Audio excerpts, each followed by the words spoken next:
国的财经界曾经有2个非常著名的帖子，一个帖子是别让郭台铭跑了，第2个是别让李嘉诚跑了。郭台铭是台湾人，李嘉诚是香港人，他们本来对中国就是外人，跑掉了不足为奇。但现在中国有一个家族要离开，在中国引起了这个所谓的天翻地覆，也就是非常大的一个震荡。这个什么被称为是红色资本家的荣毅仁家族。我们知道荣毅仁家族是当时国府来台的时候，跟着很多财团来了，他们是一直坚持留在中国。他们经过了3反5反，他们经过了大跃进，他们经过了文革，他们经过很多惨淡的岁月，但他们都跟共产党一路的走过来。甚至在中国改革开放的时候，他们也扮演非常重要的角色。所以上海荣家等于是整个中国的第一富豪，也在中国代表他们是跟洛克菲勒家族等同的地位。但没有想到，连荣家现在都要打包，连荣家现在都要移民到了加拿大。这个对中国来讲，当然是一个天大地大的事情。所以就有人讲说，荣氏家族移民海外，但它不只是家族命运的转折，也是中国社会变迁的一个标志性的事件。所以石头。不过这个荣家，对荣家有这么重要吗？荣毅仁家族离开了以后，竟然对中国来讲天大地大。宝姐，荣家要移民到加拿大，这对中国来说的话，根本无法承受。可是你知道，中国媒体是怎样？中国媒体是没有骂荣家，他们反而是检讨说我们社会出了什么问题。所以你看，其实荣家在中国人是没有人敢骂他们的，没人敢骂。为什么敢？没有人敢骂。宝姐，荣毅仁是什么人？他在国府来台的时候，他是坚守在中国大陆，他要跟共产党一起然后他要说捐出我们的家，他们当时有是棉纱大王，是这个面粉大王，你要捐给国家，我就捐给国家捐了。然后当时3反5反的时候，他们也被斗争连这个文革的时候，他们是资本家，当然被斗争。荣毅仁本身他都被打了，手指都被打了，是周恩来把他救出来的。对，他还是在跟中国共产党一起一直到改革开放的时候。邓小平把他请出来担任这个中国改革开放最重要的火车头中信公司，让他去投资他一路来是伴随着中国共产党从49年一直到现在为止所以没有人敢对他们怎么样。他后来担任什么政协副主席，还担任国家副主席。那在中国是非常重要的，连这个毛泽东都说他是红色爱国资本家，所以他不是红色资本家，他是红色爱国资本家。对，所以他的地位，你知道他在中国地位是完全不一样。就是他们现在家族要走了，那为什么今天家族要走了？这为什么会有这件事情呢？主要原因就是有一个搬家公司他在那边他就是说抛一个这个影片，就说你看我们的搬家公司准备要把它搬到加拿大去，而且我们这个远洋运输的搬家公司，没错，他就搬了很多东西，然后就把这个照片全部都抛出来。可是问题是，明眼人一看就知道，这栋宅子不一样你看，他在上海的闹区里面，那个宅子那么大，对，那房间那么大，然后人家明眼人一看到这个就是古董，这都是什么楠木或是好的木头做的东西，这不是一般人的家族大家都看到这到底是谁就很多眼尖人就说，这个不对这是荣毅仁他们家族的房子所以人家就说荣家是不是真的要跑了？所以我每一个屏风，我每一个柜子都是有历史的，而且那个一看就知道都是非常贵重，不是楠木就是什么一大堆的贵重木头块木做的东西。就人家说，怎么会有这种家？这个到底是谁的家？当然就想就是荣氏家族嘛。但结果后来中国很多人媒体就开始报道，没有错啦。其实荣氏家族原本就打算了把这个家具清，我们就要跑了，就没想到居然他抛出这个照片出来。他说荣氏家族本来想静悄悄的润走，静悄悄的让跑掉，没有想到负责运输的家具公司呢，远洋运输为了炫耀自己的业绩，结果被大家看出来了。对，你看，这就是荣家的这个在上海这么漂亮。对，它上海楼底非常多楼底在他们有一栋还已经变成现在上海的这个 Prada 的总部。因为他们的房子很多都已经上缴，他们还有留下非常多这个豪宅。你说这个是荣家的房子，是荣家在上海的这个洋房很多豪宅，只是说有很多栋已经就捐给国家，他们还有非常多，所以荣家真的是，宝杰你知道吗？荣毅仁家族就是荣家，因为我们荣家现在事实上在香港也有，在台湾也有。那荣氏家族，宝杰你知道吗？人家预估他们家族的总资产，你知道多少吗？多少？3000亿美金。他可以说是中国最多钱的一个3000亿美金。人家就说他是中国版的罗斯柴尔德家族。那结果他现在要撤出他的中国大本营，你就知道说这个对中国来讲。他们没办法去指责他，为什么？因为现在大家都知道为什么他们让习近平最近在20届的中央纪委的这个第4次从全党的这个发表会，他重要讲话说什么呢？他说：任何犹豫动摇，这个松懈手软或半途而废，都将要犯到颠覆性的错误。要保持高姿压姿态，一步不停歇，半步不退让。他说继续反贪腐的斗争，一步不停歇，对，半步不退让。而且他把它升高局势。那你看到这个荣家，他说，这个我说这时候不跑啊，更待何时？所以他才会原本要静悄悄地跑。那中国，我觉得中国也不敢挡他。以荣家这么样的地位，我不可能宣扬这件事情，但是我也不能阻止你走。那你要走，你就悄悄走。就没想到这个搬家公司啊，你哪壶不开提哪壶，你把它踢爆了之后，现在中国网友大家都在讨论这件事情。所以刚才讲，这已经不是我们讲的，这是网易新闻里面直接讲，2025年中国第一件大事是什么？荣氏全家移民加拿大。对，这不是我们讲，这是网易新闻都贴出来，他们贴出来说。没有人敢挡这个新闻。那你看，他是说什么啊？红顶商人的困境的这个体现啊，然后还有家族发展的策略，然后社会的信号是一个著名的家族的这个出走，然后还有对当前政策的反思。他还讲这个，网易的文章讲到这个，不是你讲他怪是说。他已经陪着中国走过最惨淡的岁月了，没错。刚刚讲的三反五反大跃进，这包括了文革，而且他们还被打手指头被打断掉。对，我连仗我都撑过来了，而且我还陪着邓小平一路的走过改革开放。对，就没有想到。我居然在这个时刻，对，居然待不下去了。所以呢，中国民众是非常注意这件事情。你看，这个是另外一个大 V， 他说什么？一个著名家族的出走，可能释出强烈的讯号，影响其他企业家还有资本的信心，甚至引发更大规模的资本外逃，还有人才流失哦。所有迹象都清楚的表明，狂风暴雨来了。狂风暴雨。对，然后就说，荣氏家族的一面海外，不只是家族命运的转折点，也是中国社会变迁的标志性事件。的确，荣氏家族在中国大陆其实是完全不一样的这个地位。而且我听你讲这种，刚才讲导播看来，他那个上海的这个洋房美轮美奂，那个你要现在盖都盖不出来哦。没错。而且你刚刚里面那个瓷砖里面那个摆饰，对，你没有那种千年的这种家世，对，你怎么可能有这样的一个品味？那我刚才讲到他的当时，这个是他跟邓小平的拍照，对，没错。还有导播我看这个，我觉得最妙的。当时中共不是有个开国典礼吗？对，开国典礼里面不是坐了一台车吗？这个就是林彪吗？对，他坐的谁的车？他的 Buick。对，他的 Buick 就是荣家的。对，那荣家是真的是完全是这个完全不一样的规格。为什么这样讲？那改革这个所谓中国真是占领大陆的时候，事实上当时他们并没有离开，他们就说好，我们为什么他不敢离开？宝杰知道吗？因为当时他被国民党调查，荣毅人被国民党为什么要调查他？因为他就说，你们这个面粉有掺假，我们这个东北战争会败，就是因为你们这个面粉掺假。原本要把荣毅人抓起来，要把他枪毙掉，后来是因为这个中共占领了上海，所以他就没有事。没有事之后，他就说，那我要积极配合嘛。所以中国所有的政策，你要我上缴我家里面的什么棉花厂啦，这个所谓纺织厂，我全部都给你，所以等于是上缴给中央。那之后他们还办什么公私合营嘛？就是没错，我放弃你让公有化，我这样没有。所以他一开始是配合这样，所以红色资本家嘛。那后来这个所谓的，因为什么这个毛泽东会说他是爱国红色资本家？因为中国所有大事件都跟他有关。刚才宝杰讲开国典礼上面，他们这台车，这是中国唯一一次他们在开国典礼上的阅兵大典的车是用美国车，这是别克。但因为什么？这个车是哪里来？是荣毅人借给他的。就是说，我们家的这个车子，因为你要开国典礼，总是要非常好的车子嘛。中国当时找不到，就只有他有这个车，然后借给他，不是借给一台，是借给整个车队，整个车队都给你们用。好，那除了这个之外，还有韩战。韩战的时候，你看中国当时根本没有几架飞机，荣毅人就说，既然要打韩战，抗美援朝，他捐了12架战斗机。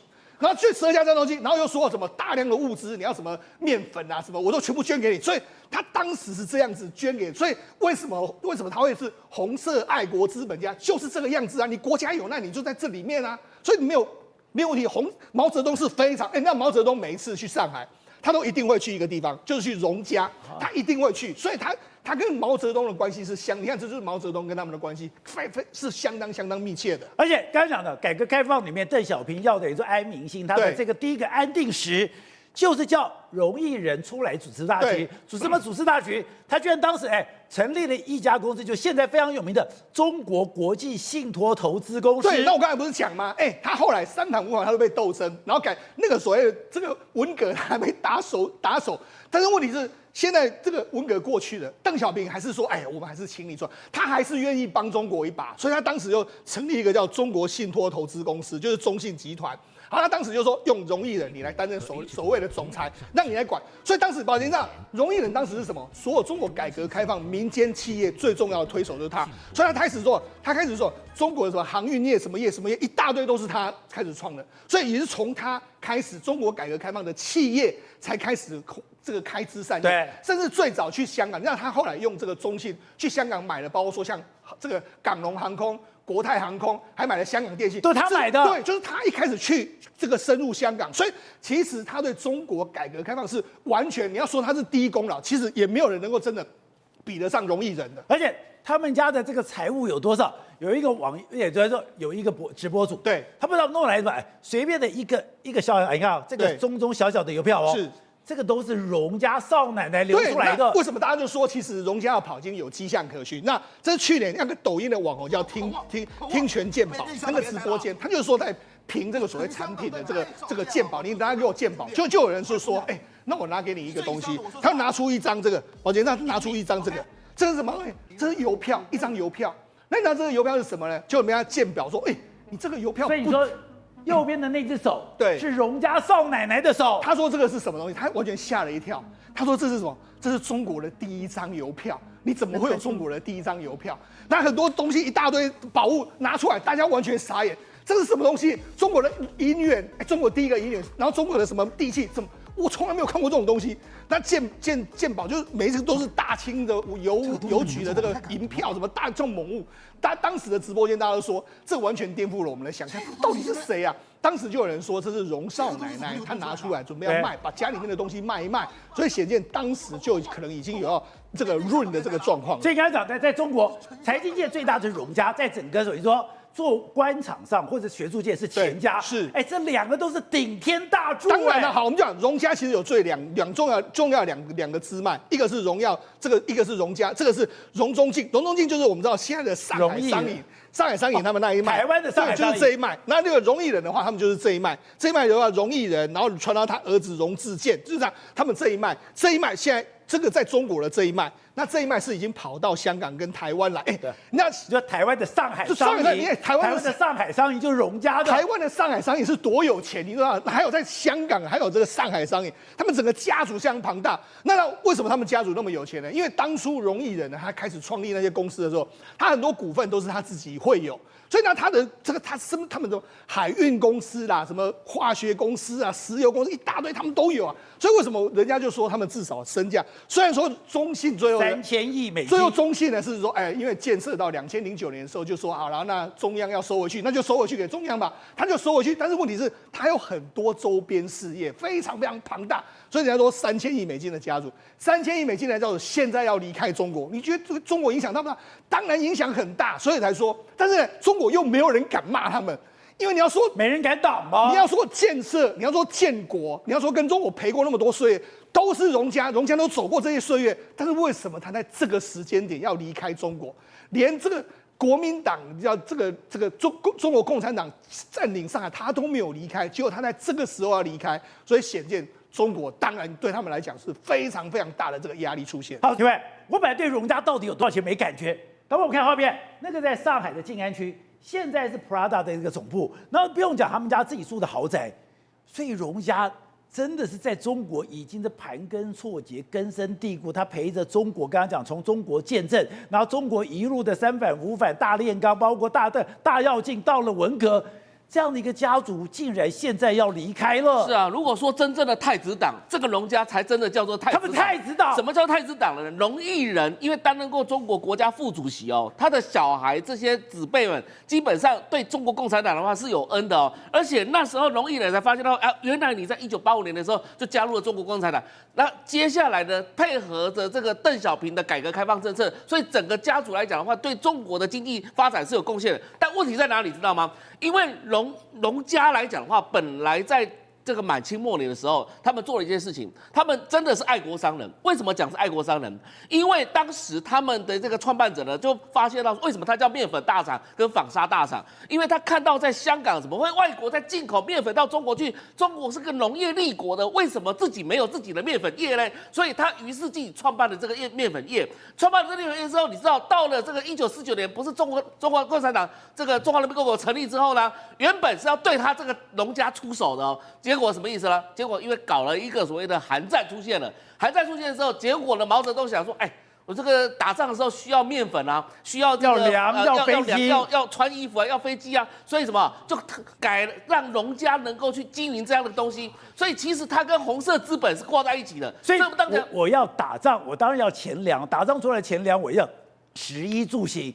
所以食衣住行，你荣家帮我搞定，是荣家帮中国共产党搞定了这个抗美援朝的那个后勤补给的这一块啊。那搞了这个之后呢，其实周恩来、毛泽东都很感谢荣家，所以当然就是什么，大家在斗争的时候，这个荣家没有被斗争的，而且荣家之后在邓小平的改革开放政策当中又扮演更重要的角色。他到了香港这个所谓的中信集团有没有？因为到香港有4大集团了、当然叶剑英他们国业集团、叶选基他们到对，还有这个中信都荣家过去的，所以基本上什么意思呢？就是说靠着香港，然后对外的这个联系，然后再进入到包含在上海这边的联系，让整个中国有钱起来。所以现在来讲的话，发现到一件事情，怎么习近平上台之后，一直到现在，他要逃了，他跑到这个加拿大去嘞？你说荣家完全待不下去。如果刚才讲说，你为什么刚刚讲？因为荣家其实就是跟整个的这个红二代关系非常清楚，包括吴小辉啦，包括陈毅的儿子陈小鲁啦，包括什么？刚刚讲到的，你的李鹏的家族啦，王震的家族啦，江泽民的家族啦，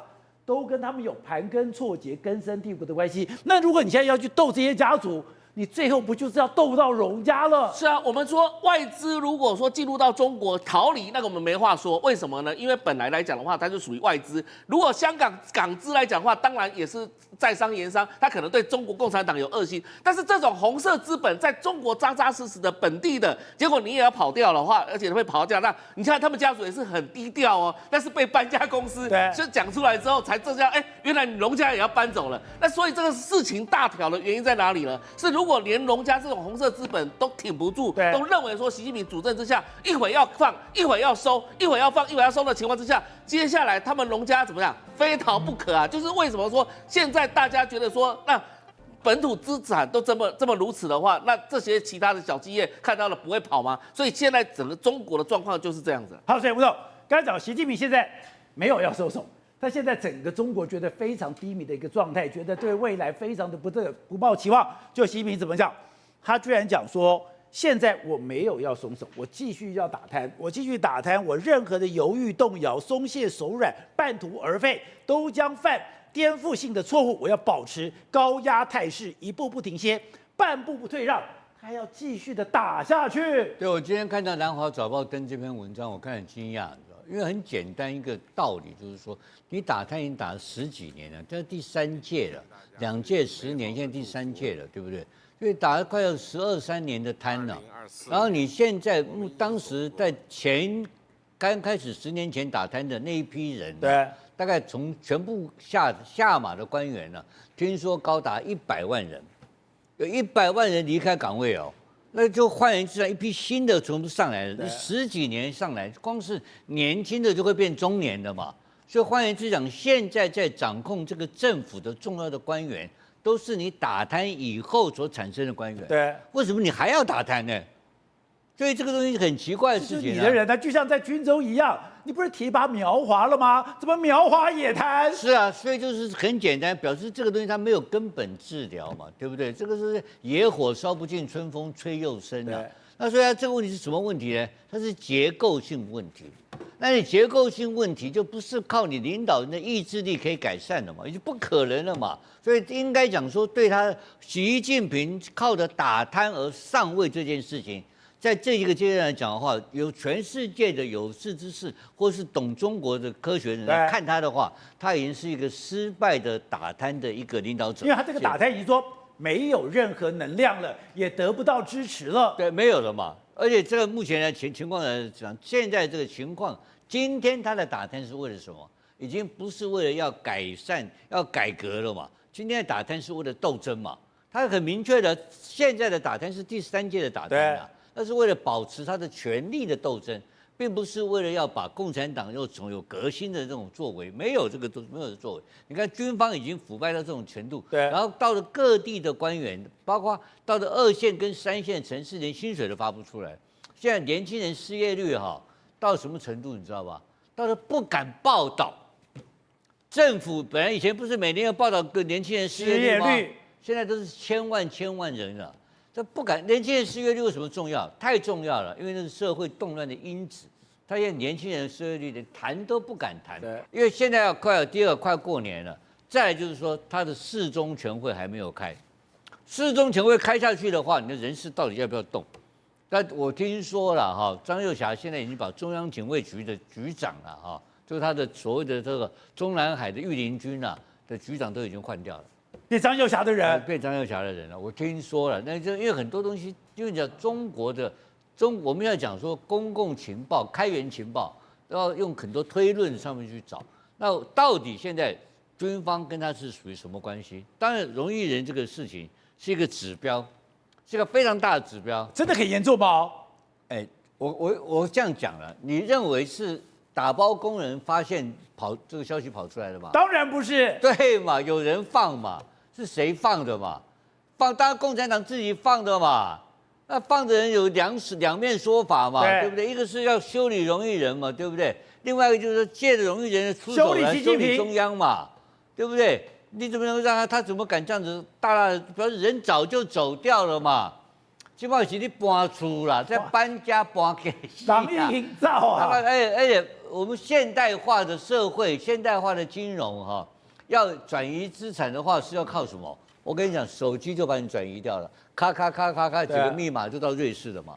然后你需要搬家，对，我就拍垮娘嘛，那给你难看而已，他差这个吗？不差嘛，就是给你共产党难看嘛。你怎么玩？所以你说这是荣家的回马枪？当然是啊，不是荣家这一批人，你鬼挂郎，他们一整批红二代人，就是这些在富二代、有钱的二代人，就跟你干嘛？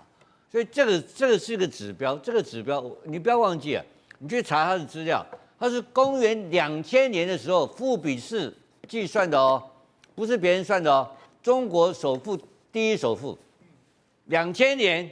中国第一首富大哥那不是台湾首富，那些郭台铭、林百里，他是中国第一首富，那个财产多少钱我们不知道。我跟你讲，那都是估不出来的财产，估不出来。所以刚刚我们施中兄讲说3000亿美金，吓死人了！3000亿美金是世界第一首富，你知不知道？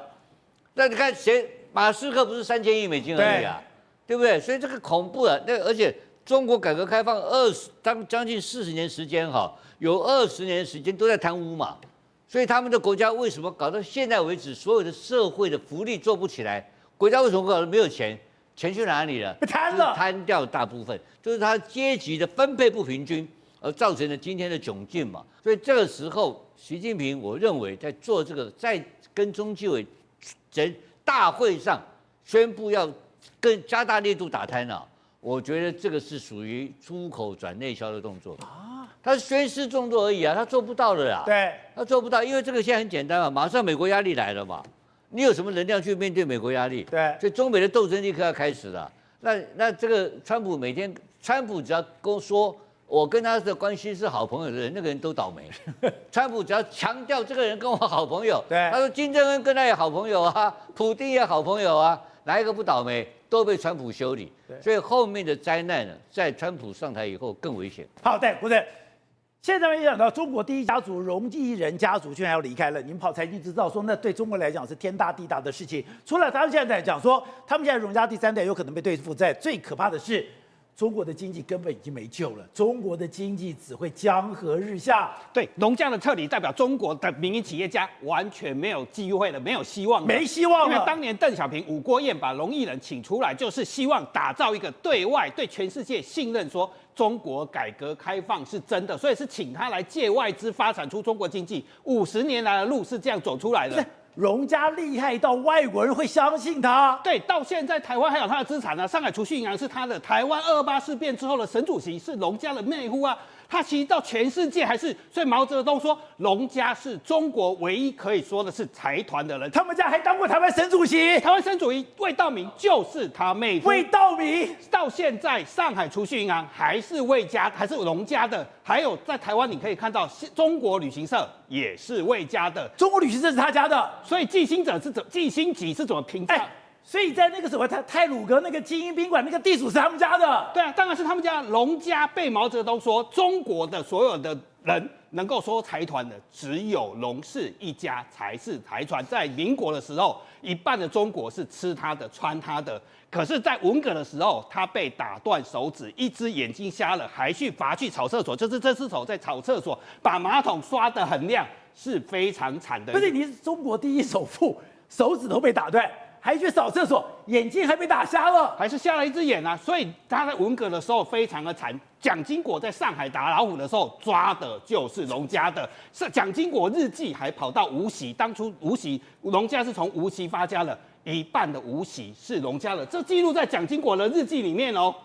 无锡有一半是他们家的田。蒋经国当初在上海打老虎、打贪的时候。打草费的时候，就是跑到无锡去考察，所以他见识过龙家到底有多富。所以后来中国建国之后，他是当上海副市长、中国政协副主席，后来又被文革打到去扫厕所铲煤，把厕所扫得非常的亮，还自己买盐酸去扫厕所，扫得很亮。可是中国改革开放，邓小平再出来，陈云再出来的时候，是举办了一个五老吃火锅，叫五老火锅宴。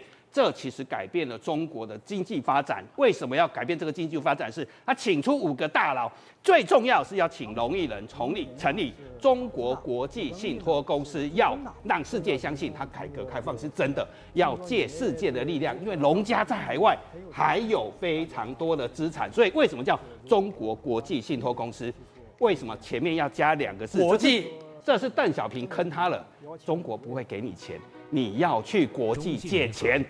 钱是这样借来的。成立中信集团，我给你招牌，所有的钱你要自己搞定。中信集团前面要加2个字，叫国际，钱不可以从中国募。所以第一笔钱是跑到日本野村借了100亿日币，去拯救一家上海仪征化工。从此这个发展模式叫仪征模式。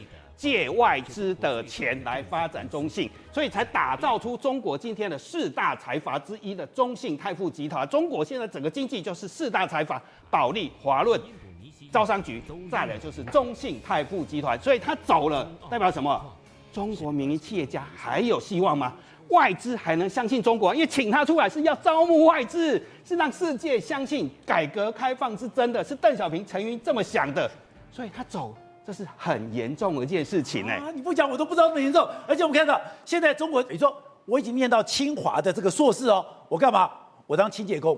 我已经念到那个所谓的金融这个财经的这个高那个金融硕士哦，我干嘛？送外卖的，他全部都是然后另外讲说，现在这种以前不是投行吗？投行都一掷千金，他说现在投行早都挂掉了。所以龙家代表是什么？中国的投资啊，中国的信赖啊。他做中信泰富是投资银行，做租赁的啊。中国地产业跟金融业现在就是最惨的，就是金融跟地产啊。你看失业人潮，建筑业至少5年少1000万的就业机会，金融业500。现在中国倒了最多的是什么？已经开始在倒银行跟投行。所以你不讲我没看，中国这过去的5年，金融业少了580万人。住宅建筑业过去5年少了1000万人，先倒建筑业，建筑业的烂账会倒到谁？倒到银行嘛。所以中国现在倒了上千家的中小型的银行，全面在倒。中国的大银行就中信泰富，它是中国大银行，所以为什么它也做不下去？它看到整个是崩溃，所以银行倒了非常惨。那银行倒的是什么？90后、95后这些，就像当年的龙毅人去扫厕所一样，37岁投行，看在里面干嘛？没有工作，没工作。以前投行的生活多风光啊！要有多有钱，多有钱。现在每天都假装在星巴克里面假装上班，现在有太多假上班的公司嘛。投行的工作就变成这样，因为整个投资什么都完全不见了，所以整个龙家撤离，看到就整个大环境的反应，中国的民营经济还有希望啊？没有希望，你不可能再成为龙氏家族、红色资本家了，对，都没有了，大家应该赶快走。所以投行在裁员，金融业状况，整个都是活人跟死的是一模一样的。更惨的是，你可以看到数字就可以看出来，整个外汇存底你经济越差，你外汇存底，所以少了2兆。华尔街日报现在吓死了，这代表什么？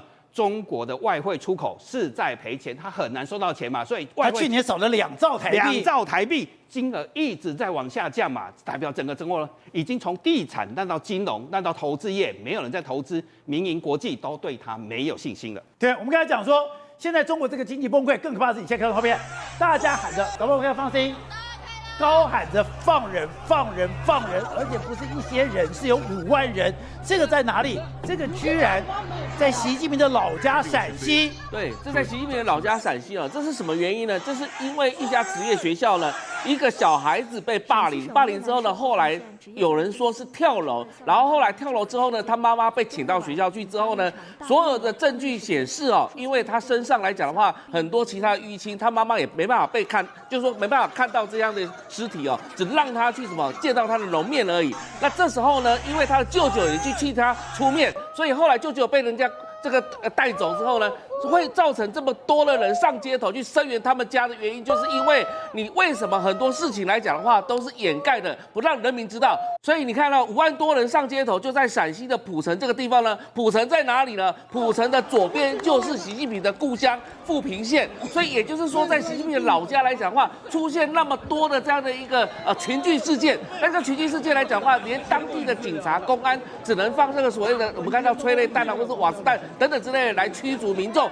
甚至武警也还没办法进来。但是呢，大家会怀疑说，那这样的一个情况，为什么在整个中国大陆到处会发生这种群聚事件，或者是所谓的霸凌事件呢？其实说真的，有学者就分析哦，因为共产党就是要求什么，大家做斗争，所以其实这个暴力之气，其实在整个中国大陆渲染开来。你看这个小女生，她打得满身是血，她这次打得真的非常激烈。是因为你知道，在中国来讲的话，这种霸凌事件没办法处理情况之下，又加上整体的经济状况下滑，所以你看到在习近平的统治之下，现在整个中国到处各地都出现所谓抗议人潮，而且我们知道说，他们基本上希望的就是追求一个真相，追求一个公平而已哦。所以有很多事情也同时在发生，比如说之前也有去年有一个女孩子叫做李怡雪，她其实是江西人。那江西人呢，她基本上来讲的话，会控诉说所谓的公安警察呢对她进行毛手毛脚的，所以她因为这样子呢，所以就被神经病，你知道吗？所以就变成说被她抓到所谓的神经病院去，然后呢，接下来到现在为止呢，整个人是人间蒸发不见了，所以她现在也没有办法出面。那网络上她当然也希望能够大家声援他，当然是声援他没有错。问题是什么？这个公安警察呢，他基本上又把所谓的相关的事实全部掩盖起来，然后告诉大家说这是被医生诊断的所谓的神经病。这么清秀的一个小女孩，这么清秀的小女孩里面，她这个等于说被一个辅警，也就是被一个警察看上以后对她毛手毛脚，对她开始动手了以后，她不爽了以后，她当时讲说我就要去告你。警察说，你怎么可以猥亵我？就她去告官，这是2022年发生的事情。他居然就莫名其妙的被关到精神病院。他说他关到精神病院才知道，有很多跟他一样的人，没有任何的理由，不用任何的证据。他说，如果说今天我要把你关到监牢里面，我还要经过一些司法程序。如果我要把你关到精神病院，只要公安一句话就好了。对，所以人家讲说什么，只有中国共产党就可以告诉你说你到底是生什么病，你到底是生神经病还是生什么状况的病种。所以你看到现在这个李怡雪啊，基本上他已经消失在人间不见了。他现在消失了。之前传出了就是说他在网络上所写下的这些字眼，都是他在揭发，而且他那个多可怕，你知道吗？他被关在里面的时候，他因为有一个人了解他的状况，他说他被关了，被指控了10宗罪，他被关到一个私人也就是单人房里面，然后呢，他被做人体的实验，被人体实验什么？他被扎针，然后他被试药，被扎针了以后，还做了一个非常可怕的电休克疗法，也就是我电击你，我让你休克。他说这种就是处理精神病的一种做法，不但非法经济，甚至你所有的财务状况，我还帮你给清债。他从2022年被关了以后出来以后，就开始在举发了以后，在去年12月，竟然有10几个人冲到他的直播间，他就被抓走了。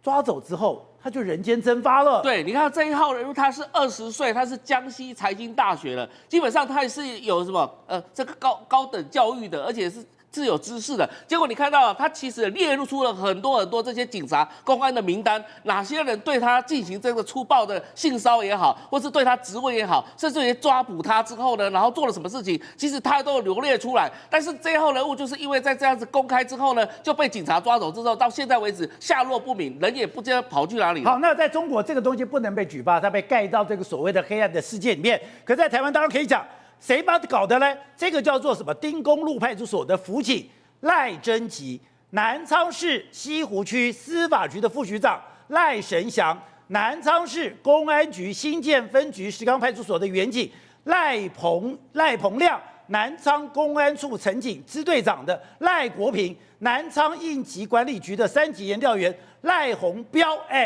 这么多的大男人欺负一个小女孩，居然这个小女孩求告我们，现在人间蒸发。